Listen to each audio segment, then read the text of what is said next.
Hello everyone, in this class we are going to start part 3 of chapter number 1 जिसका नाम है factors of production. Factors of production को building blocks of business भी कहा जाता है। ऐसे क्यों कहा जाता है इसे हम बाद में डिस्कस करेंगे। पहले एक कॉन्टेक्स्ट क्रिएट कर लेते हैं। सर वो कॉन्टेक्स्ट क्या है? वो कॉन्टेक्स्ट ये है कि हमारे पास बहुत सारे स्टूडेंट्स ऐसे होंगे जो इंटरमीडिएट कॉमर्स बैकग्राउंड से बिलोंग करते होंगे या ए लेवल कॉमर्स बैकग्राउंड से बिलोंग करते होंगे।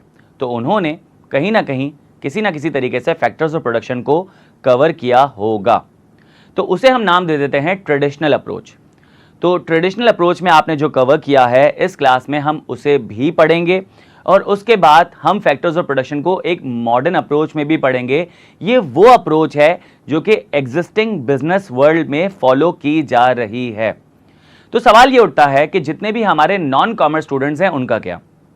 तो देखें, इस एक्टिविटी को करवाने का मकसद ही यही है कि जितने भी हमारे नॉन कॉमर्स स्टूडेंट्स हैं वो ट्रेडिशनल स्टाइल में फैक्टर्स ऑफ प्रोडक्शन को हमारे साथ कवर करें ताकि वो बराबर हो जाए कॉमर्स स्टूडेंट्स के साथ।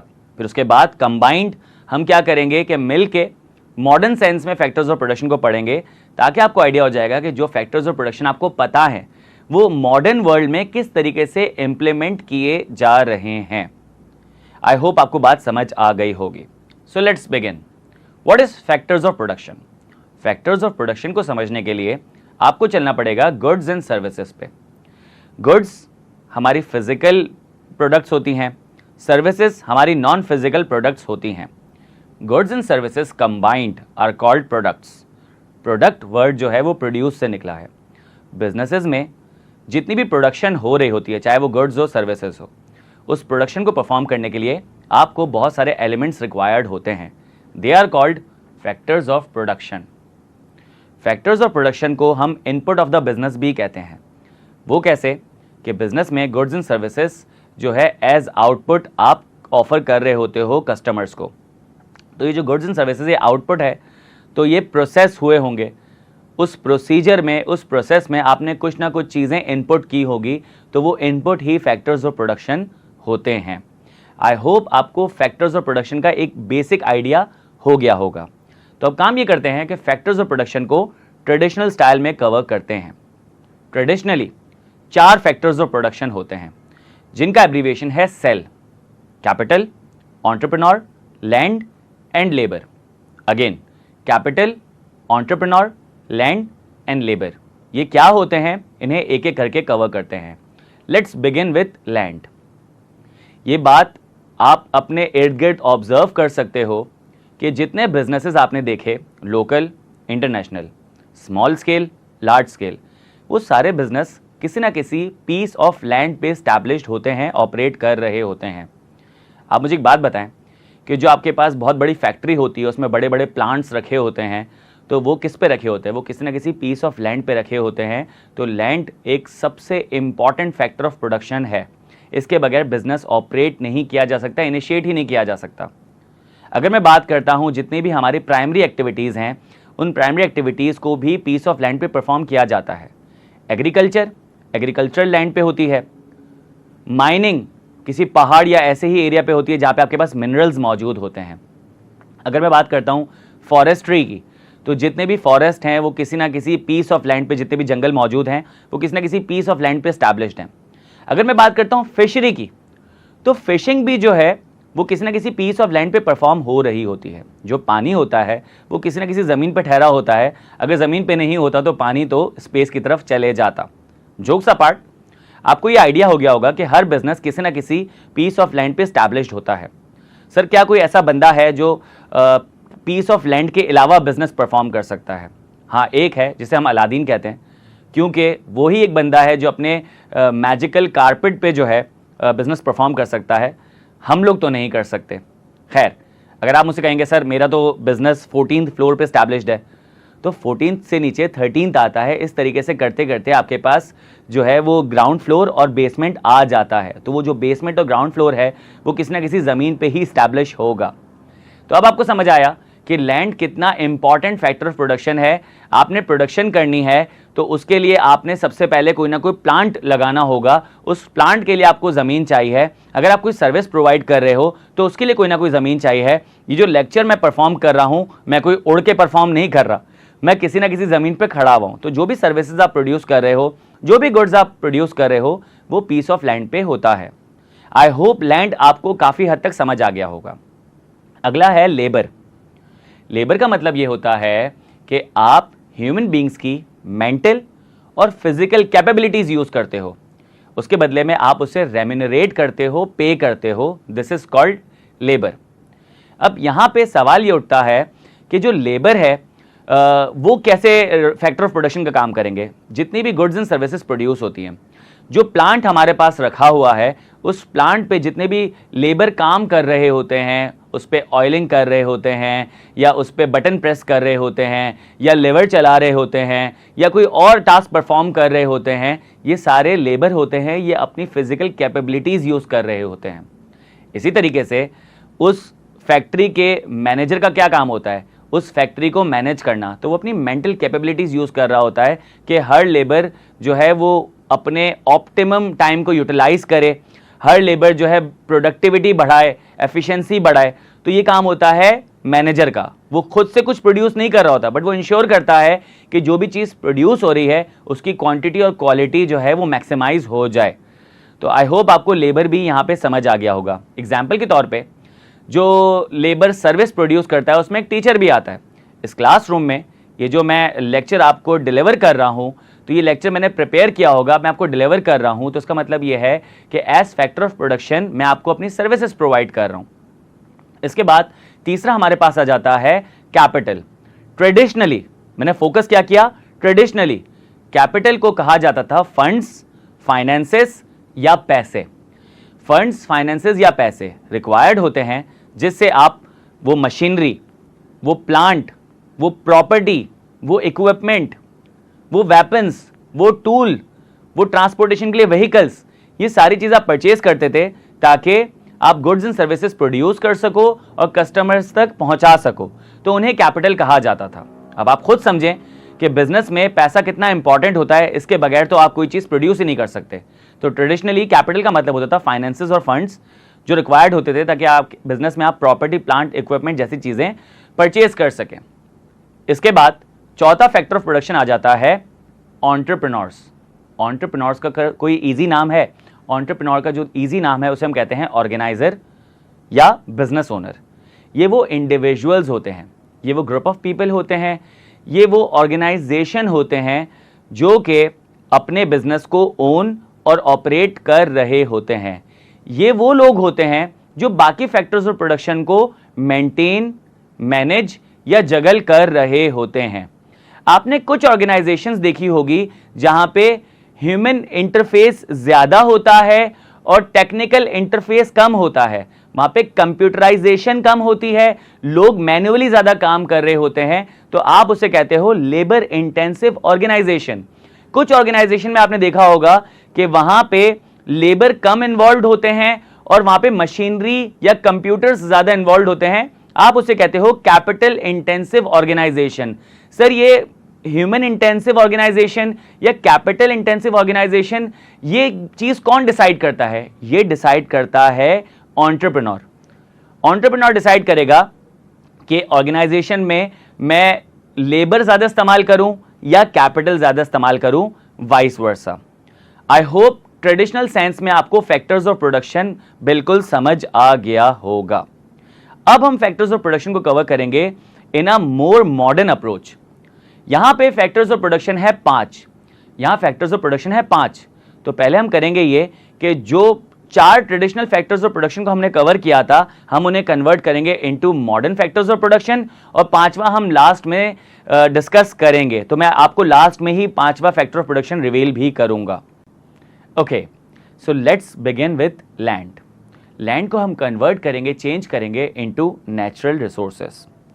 जब पहले ट्रेडिशनली मैं वर्ड लैंड यूज़ करता था तो इसका मतलब ये था कि आपके पास नेचर से दिए गए जितने भी नेचुरल रिसोर्सेज मौजूद थे वो किसी और कैटेगरी में फिट नहीं आते थे। लैंड एक एक्सक्लूसिव टर्म है। जैसे कि आपको बिजनेस में एक पीस ऑफ लैंड चाहिए होता है जिस पे आप अपना बिजनेस स्टैब्लिश करते हो और ऑपरेट करते हो, उसी तरीके से और भी बहुत सारे नेचुरल रिसोर्सेज हैं जो आप अपने बिजनेस में यूज़ कर रहे होते हो। जैसे कि वाटर। वाटर आप क्लीनिंग पर्पसेस के लिए यूज़ करते हो और बहुत सारे प्रोसेसेस के लिए यूज़ करते हो, तो वो कहीं पे भी फिट नहीं होता था। या फिर आपके पास जितने भी मिनरल्स हैं, मिनरल ऑयल है, नेचुरल गैसेज हैं, या इसके अलावा जितने भी रॉ मटेरियल मौजूद है वो बिजनेसेस में यूज़ हो रहे होते हैं। और जब बिजनेसेस में age factor of production use होते हैं तो मैं उसे किस कैटेगरी में लेके जाता, मेरे पास कोई और कैटेगरी मौजूद नहीं थी। तो इंस्टेड लैंड मैंने वर्ड यूज़ किया नेचुरल रिसोर्सेज, क्योंकि ये इंक्लूसिव टर्म है, ये नेचर से इस्तेमाल होने वाली जितनी भी चीज़ें हैं इस कैटेगरी में आ जाती है। तो आई होप आपको नेचुरल रिसोर्सेज समझ आ गए होंगे। दूसरा है ह्यूमन रिसोर्सेज। आपने वर्ड लेबर को कन्वर्ट कर दिया इनटू ह्यूमन रिसोर्सेज, क्योंकि इट्स अ बेटर टर्म। इसमें आप चीज़ों को टेक्निकल ग्राउंड पे कैटेगराइज कर सकते हो। पहली कैटेगरी बन जाएगी unskilled labour, semi skilled labour और स्किल्ड लेबर। इस कैटेगरी से आपको फायदा ही हो जाता है कि आपको एक रेंज मिल जाती है। Range of what? आप लेबर को कैटेगराइज कर सकते हो based on the capabilities we are using. जैसे कि अगर मैं किसी लेबर की फिजिकल कैपेबिलिटीज यूज कर रहा हूं तो इसका मतलब ये है कि वो एक अनस्किल्ड लेबर होगा। अगर मैं किसी लेबर की मेंटल कैपेबिलिटीज यूज कर रहा हूं तो इसका मतलब है कि वो स्किल्ड लेबर होगा। तो यहाँ पे एक रेंज बन जाती है। जैसे जैसे एक लेबर अनस्किल्ड से लेके स्किल्ड की तरफ की जर्नी शुरू करता है वैसे वैसे उसकी फिजिकल एक्टिविटीज खत्म होना शुरू हो जाती है और उसकी मेंटल एक्टिविटीज यूज होना शुरू हो जाती है। इस रेंज में इनकी रेम्यूनरेशन भी आ जाती है। वो रेम्यूनरेशन होती है पर आवर।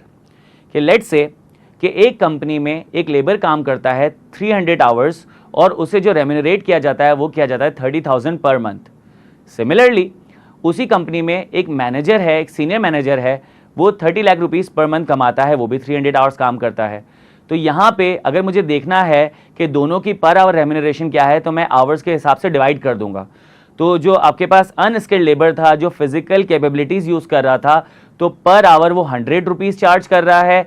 और अगर मैं बात करता हूँ सीनियर मैनेजर की तो वो पर आवर 10,000 रुपीज़ चार्ज कर रहा है। तो जो लेबर अपनी मेंटल कैपेबिलिटीज़ यूज़ करता है तो उसकी पर आवर रेम्यूनरेशन ज़्यादा होती है, जो फिजिकल कैपेबिलिटीज़ यूज़ करता है उसकी पर आवर रेम्यूनरेशन कम होती है। और ये आपने रियल लाइफ एग्जाम्पल्स में भी देखा होगा। जो आपके पेरेंट्स अर्न करते हैं वो ज़्यादा होता है जो आपके घर में मेड काम कर रही होती है। इसका मतलब यह है कि मेड जो है अपनी फिजिकल कैपेबिलिटीज इस्तेमाल कर रही होती है और जब आपके पेरेंट्स काम कर रहे होते हैं वो मेंटल कैपेबिलिटीज इस्तेमाल कर रहे होते हैं। तो इन टेक्निकल जार्गन्स की वजह से हमने लेबर को कन्वर्ट कर दिया इनटू ह्यूमन रिसोर्स और कुछ ज़्यादा फर्क इसमें नहीं है। फिर तीसरा जो हमारे पास आता था ट्रेडिशनली कैपिटल, तो मॉडर्न में इसका जो वर्ड है वो कैपिटल ही रहेगा। तो सर फर्क क्या आया? फर्क आया कॉन्सेप्ट का। ट्रेडिशनली मैंने आपको बताया था फोकस करते हुए कि ट्रेडिशनली आप कैपिटल का मतलब ये समझते थे कि जितने भी आपको प्रॉपर्टी, प्लांट, इक्विपमेंट या व्हीकल चाहिए होते थे उसके लिए आपके पास फाइनेंसेस और फंड्स मौजूद होने चाहिए, वो कैपिटल कहलाते थे। बट यहाँ पे कैपिटल का मतलब ये होता है कि आपके पास वो प्रॉपर्टी, प्लांट, इक्विपमेंट, वो वेपन, वो टूल्स, वो व्हीकल्स होने चाहिए जो कि आपके बिजनेसेस को डायरेक्टली गुड्स एंड सर्विसेज बना के दे और साथ ही साथ कस्टमर को ट्रांसपोर्ट भी कर दे। तो यहाँ पे आपके पास आर्टिफिशियल रिसोर्सेज या फिर आप कह सकते हैं प्रोसेस्ड रिसोर्सेज का कॉन्सेप्ट आ जाता है। इसकी एग्जांपल थोड़ा सा समझने की कोशिश कीजिएगा कि लेट्स से मुझे एक लेक्चर रिकॉर्ड करना है। उस लेक्चर रिकॉर्ड करने के लिए मुझे चाहिए एक कैमरा। अगर मेरे पास बहुत सारे पैसे पड़े हुए हैं और मुझे लेक्चर रिकॉर्ड करना है तो मुझे पैसे चाहिए होंगे या कैमरा चाहिए होगा? मुझे कैमरा चाहिए होगा। अगर मेरे पास पैसे मौजूद हैं तो जाके मैं मार्केट से कैमरा परचेज करूंगा, फिर लेकर आऊँगा, फिर रिकॉर्ड करूंगा। मेरी अभी की नीड क्या है? मुझे अभी कैमरा चाहिए। ठीक है, मार्केट से जाके कैमरा लेकर आना एक हेक्टिक टास्क होता है। इस एग्जाम्पल को बड़े स्केल पे ले जाते हैं। लेट सपोज आपको कुछ प्रोड्यूस करना है, आपको प्लांट चाहिए। आपके पास पैसे रखे हुए हैं लेकिन आपके पास प्लांट मौजूद नहीं है। तो आपको क्या लगता है प्लांट बाय करना इजी टास्क है? नहीं, हर बंदा प्लांट सेल भी नहीं कर रहा होता। और आप जब खरीद के लाते हो उसमें जो लॉजिस्टिक्स इन्वॉल्व है, जो ट्रांसपोर्टेशन के हैसल इन्वॉल्व हैं, जो लेबरस हैसल इन्वॉल्व है, जो उसकी इंस्टॉलेशन के हैसल इन्वॉल्व हैं, ये सारी चीज़ें जो है एक टास्क को बहुत हेक्टिक कर देती है, आपके प्रोसीजर्स को लेट कर देती है। तो यहाँ पे आपके पास प्लांट होता आइडियली तो आपको फ़ायदा होता। तो पहली बात तो ये है कि कैपिटल का मतलब पैसे नहीं होता, डायरेक्ट वो प्रोसेस्ड रिसोर्सेज होते हैं जो कि आपको गुड्स एंड सर्विसेज डेवलप करने में हेल्प करें और ट्रांसपोर्ट करने में हेल्प करें। इसमें सारे व्हीकल्स आ जाते हैं, वो कंटेनर्स, वो टैंक्स या वो शिप्स या वो कार्गो प्लेन्स जो कि ट्रांसपोर्ट कर देते हैं पॉइंट ऑफ प्रोडक्शन से पॉइंट ऑफ कंजम्पशन तक प्रोडक्ट्स को, ये सब कहलाते हैं कैपिटल। यहाँ पे एक और बात आती है कि ट्रेडिशनली कैपिटल का मतलब हम पैसे समझते थे। तो अगर मैं पैसों की बात करूं तो पैसों से तो नेचुरल रिसोर्सेज भी आती है, पैसों से तो ह्यूमन रिसोर्सेज भी आती है, पैसों से तो कैपिटल भी आता है, इवन एंटरप्रेन्योर भी पैसों के लिए काम करता है। तो सर अगर मैं पैसे को ही फैक्टर ऑफ प्रोडक्शन कह दूं तो मैं अलग से इतनी सारी कैटेगरीज क्यों क्रिएट कर रहा हूं? सीधा सीधा factors of production equals to पैसे। तो यहां पे मैं जनरलाइज नहीं कर रहा, मुझे कैटेगराइज करना है। तो मैंने कहा एक category of factor of production वो है जो चीजें हम नेचर से हासिल कर रहे हैं, एक कैटेगरी वो है जो हम ह्यूमन बीइंग्स को यूज कर रहे हैं, एक कैटेगरी वो है जो हम प्रोसेस्ड रिसोर्सेज हासिल कर रहे हैं। कि लेट सपोज अगर मुझे कैमरा चाहिए और अगर आप मुझे प्लास्टिक, ग्लास और कुछ वायर्स वगैरह लाके दे दोगे तो ये नेचुरल रिसोर्सेज हैं, ये प्रोसेस्ड रिसोर्सेज नहीं है। मैं कैमरा खुद नहीं बना सकता, ना मेरे पास टाइम है ना मेरे पास स्किल है। तो यहां पे मुझे बना बनाया कैमरा चाहिए ताकि वो फौरन से मेरी क्लास को रिकॉर्ड कर ले। तो आई होप अब आपको कैपिटल रिसोर्सेज समझ आ गए होंगे इन अ मॉडर्न सेंस। इसके बाद लास्ट आपके पास आता है एंटरप्रेन्योर्स। एंटरप्रेन्योर्स का मतलब और मकसद वही है जो ट्रेडिशनल सेंस में यूज होता था कि ये बाकी 3 फैक्टर ऑफ प्रोडक्शन को जगल, मेंटेन या मैनेज कर रहे होते हैं। अब आ जाते हैं हमारे लास्ट फैक्टर ऑफ प्रोडक्शन पे जो कि मॉडर्न सेंस में इंट्रोड्यूस हुआ है और पहले था ही नहीं, उसे हम कहेंगे नॉलेज या इंफॉर्मेशन। इसकी सिग्निफिकेंस मैं आपको समझाता हूं। आपने डिसाइड किया कि आपने बिजनेस स्टैब्लिश करना है, तो सबसे पहले माइंड में सवाल क्या आएगा कि आप क्या गुड्स एंड सर्विसेज ऑफर करोगे, उसकी क्वांटिटी क्या होगी, कहाँ ऑफर करोगे, आपकी ऑडियंस क्या होगी, और आपके माइंड में कोई 100, 150, 200 सवालात आएंगे। सर ये जो 100, 150, 200 सवालात आते हैं ना, आप पहले इनका आंसर लेते हो, उसके बाद ही कोई एक्शन परफॉर्म करते हो। तो ये जो आप आंसर केटर कर रहे हो, गैदर कर रहे हो, तो सर ये आप इंफॉर्मेशन कलेक्ट कर रहे हो। और आजकल का दौर ही इंफॉर्मेशन सिस्टम का है, आर्टिफिशियल इंटेलिजेंस का है, ये तो दौर ही डाटा मैनेजमेंट का है, डाटा एनालिटिक्स का है। तो आप मुझे बताएं कि इंफॉर्मेशन कितनी क्रिटिकल होती है। तो एज इनपुट अगर आप इंफॉर्मेशन ही गैदर नहीं करोगे तो फ्रॉम द स्टार्ट आपका बिजनेस फेल्योर है। आगे चलते हैं। जब आपने ये सारे सवालों के जवाब ले लिए, आपने बिजनेस स्टार्ट किया, अगला सवाल क्या होगा कि फैक्टर्स ऑफ प्रोडक्शन कहाँ से अरेंज करने हैं। जितने भी suppliers factors of production provide करते हैं, आप जाके खरीद लेते हैं? नहीं, आप क्या करते हैं, डिफरेंट सप्लायर से इंफॉर्मेशन गैदर करते हैं कि कॉस्ट क्या होगी, क्रेडिट टर्म्स क्या होंगे, मार्केट में उनकी क्रेडिबिलिटी क्या है, ट्रांसपोर्टेशन कॉस्ट कौन बेयर करेगा, या फिर जो है वो इंश्योरेंस इन ट्रांजिट कौन बेयर करेगा, या कैरेज कॉस्ट कौन बेयर करेगा। ये सारी जो चीज़ें होती हैं ये इंफॉर्मेशन का पार्ट होती है, ये सारे इंफॉर्मेशन का पार्ट होता है। आपने इंफॉर्मेशन गैदर करनी पड़ेगी। अगर आपको नेचुरल रिसोर्स बाय करना है, कहाँ से करना है, कैसे करना है, पैसे कहाँ से लेकर आने हैं, ये सारी इंफॉर्मेशन आपने गैदर करनी पड़ेगी। तो इसका मतलब है कि इंफॉर्मेशन सबसे ज्यादा क्रिटिकल फैक्टर ऑफ प्रोडक्शन है आपके पास। ये जो एंटरप्रेन्योर है, जो डिसीजन मेकिंग कर रहा था कि ह्यूमन इंटेंसिव ऑर्गेनाइजेशन होगी या कैपिटल इंटेंसिव ऑर्गेनाइजेशन होगी, सर ये भी तो इंफॉर्मेशन है। ये इंफॉर्मेशन कैसे पता चलेगी? ये इंफॉर्मेशन पता चलेगी जब एंटरप्रेन्योर देखेगा कि बाकी कंपेटिटर्स क्या कर रहे हैं, इंडस्ट्री में नॉर्म क्या है, बाकी इंडस्ट्रीज क्या कर रही हैं, टेक्नोलॉजिकल एडवांसमेंट किस हद तक आ चुकी है, आगे क्या प्रेडिक्टेबल, क्या चीज़ें प्रेडिक्ट कर सकते हैं। तो ये सारी चीज़ें इंफॉर्मेशन का पार्ट है। तो आपको समझ आया कि जो पहले फैक्टर ऑफ प्रोडक्शन था ही नहीं, अब हमने उसको जब इंक्लूड किया है तो वो रैंकिंग में सबसे टॉप पर आ गया। तो आई होप ये 5 factor of production modern science में समझने के बाद आपको कंप्लीट आइडिया हो गया होगा कि फैक्टर्स ऑफ प्रोडक्शन क्या होते हैं, इनके बिजनेस में क्या सिग्निफिकेंस और प्लेस है। Thank you so much.